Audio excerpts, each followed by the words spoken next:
If a picture can say 1,000 words, this picture is Bible prophecy.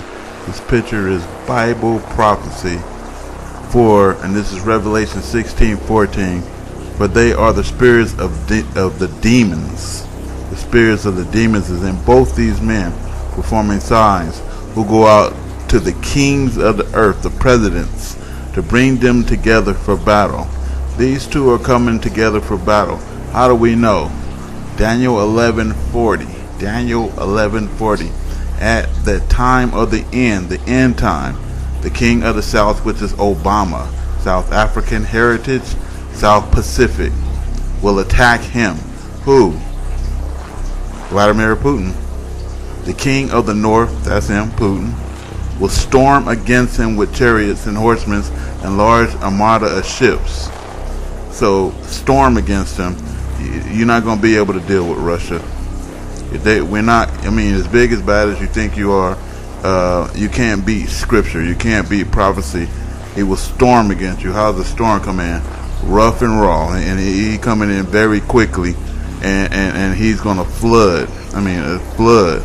And how do we know? He will invade lands passing through them like an overflowing river. He's going to flood. How's the overflowing river? It's just going to take over. It's going to consume. So here we have an example of this provoking. The United States military, despite all our challenges, despite our op-tempo, despite everything we've been doing, will stop you and we will beat you harder than you've ever been beaten before. Make no mistake about that. And he said, quote, Russia can now fight a conventional war in Europe and win. Russia is the only country that will remain relevant forever. Any other country is dispensable, and that includes the United States. We are endgame now, end quote. We can now, and we will remain in the future, retain the capability to rapidly deploy, and we will destroy any enemy, anywhere, anytime. As you see, he got choked up on his words, and the words that he got choked up on is because he's lying, he's saying that he could swiftly do something. God is not saying that. God is saying Russia is going to swiftly do something to the United States. What they know is that Russia is more swift in combat than they are, and Russia been preparing for war ever since the Cold War with the United States, and they've been getting their bombs, they everything ready. But their whole life and existence was destroying the United States, and the United States is not ready for what's coming. The Russians are able to move huge formations and lots of equipment a long distance very fast. Their snap exercises that they do, I personally am surprised each time they do it. And so you can see why that scares. You mean about the speed and scale that they can bring to bear? Yeah, when they 20,000 troops, a lot of equipment shows up on the border of NATO country, or maybe somebody like Georgia or Ukraine. That is concerning. The Russians have what we call freedom of movement on interior lines. They can move anywhere inside Russia as fast as they want. Now you ain't gonna trick the Russians. The Russians seen you coming a long ways, and they've been waiting for you. They've been waiting for you the whole time. And if you look at the dreams that people have, the dreams is that the president is gonna, one person's dream is the president is going to provoke the Russian president. He's gonna give you so many days to get your stuff together before they start a war. Other dreams is that, and I know the guy don't know what the dream mean, but I did. He said he saw a swarm of bees coming. Not bees, it's Russian planes. And other people said they saw Russian nuclear subs come out of the ocean and shoot right at right from the United States. They were just lying there waiting, and they just shot right there. And Russian troops in the United States along with Chinese troops. So Russia and China may be fighting together, And these are people's rapture and prophetic dreams, which is matching scripture at this time, and also which is matching reality. So you have Vladimir Putin here, and he's saying that, hey, look, we're on to you, and basically we got something for you. We waiting. So they built this system, and now they are being loaded into missiles. And you journalists should know that these missiles are put into the capsules, which are utilized from the sea-based mid-range Tomahawk rocket launchers.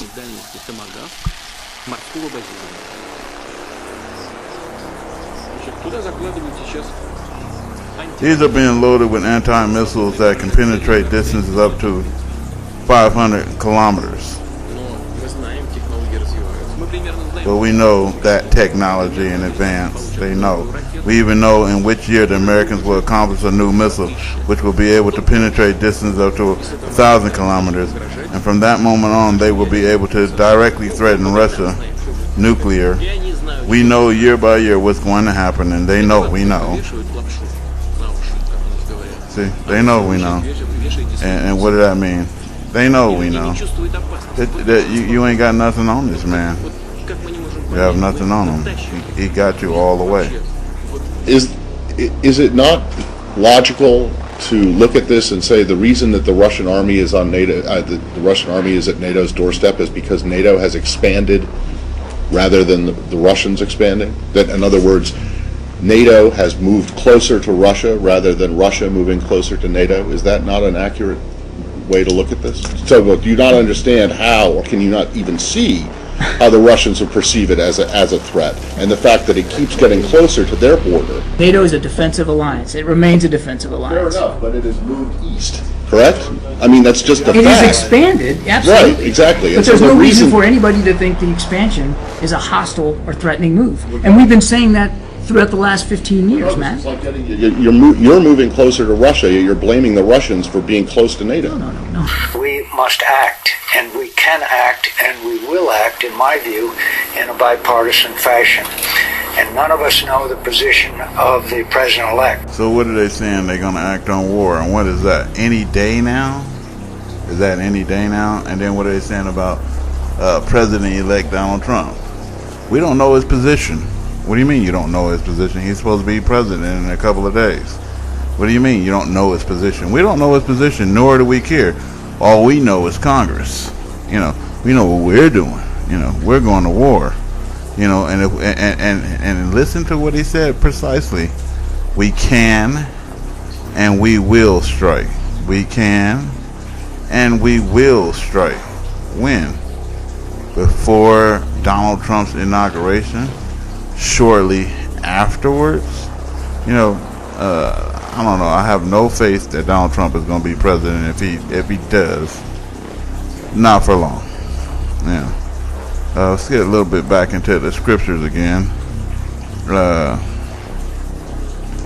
Then I will gather all the nations. This is Joel 3:2. I will gather all the nations and bring them down to the valley of Jehoshaphat. It's supposed to be that conference in Paris on the 15th, which is a Sunday, which means that they probably already had it. I will enter. Why? Because they're already talking about war. I will enter into judgment against them concerning my people Israel. Those people over there occupying Palestine is not Israel. Those people over there occupying Palestine is not Israel. No Caucasian is Israel. Those people have never been in any slavery. Those people were not scattered about. Those people never been on slave ships. Israel is supposed to be desolate until the end of time. You can't beat God's decree. If Israel is not desolate at the end of time, that is not Israel. I'm going to tell you something else. Israel is right next door to it. They are occupying Palestine. Israel is right next door. They cannot occupy the real Israel because it's God's country. It doesn't belong to man. And God already gave the decree. It will not be occupied. If you go to look at the real Israel right now, look it up. They're not in Israel. That's a false place. And those are the synagogue of Satan. So when they go up against the people of Israel, that's in United States and all across the world, and we know who they are. I don't have to say who the real Israelites are, whom they scattered. They did. Who? The Gentiles among all the nations. They partitioned my land two-state agreement. They partitioned the land. A two-state solution. Let the nations be roused and let them go up to the valley of Jehoshaphat, Armageddon, for there I will sit in judgment on all the surrounding nations. So basically that's the end. They are going to fight, and it's going to be ugly and nasty. Now that place that they call Israel down there, that place is going to fight according to prophecies and dreams that people had. It's going to fight for 2 or 3 days, and then it's going to be demolished. And then the synagogue of Satan will be no more.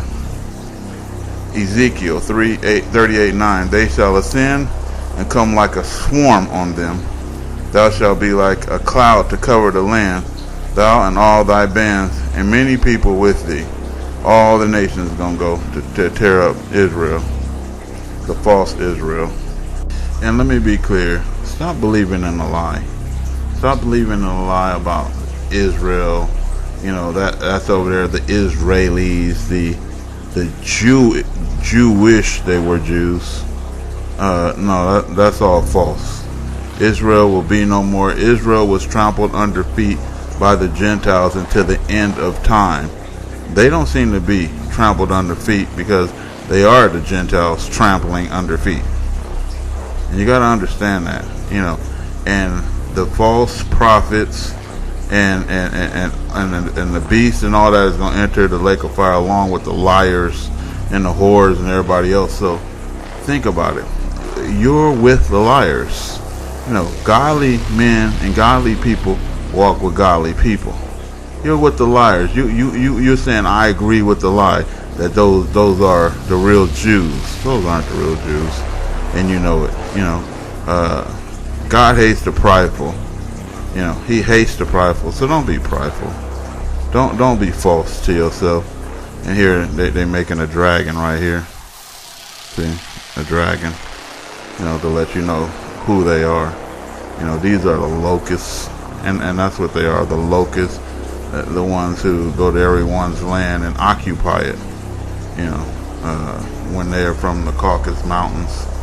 But like I said, and then when you actually tell the truth, you're a racist in their eyes for telling the truth.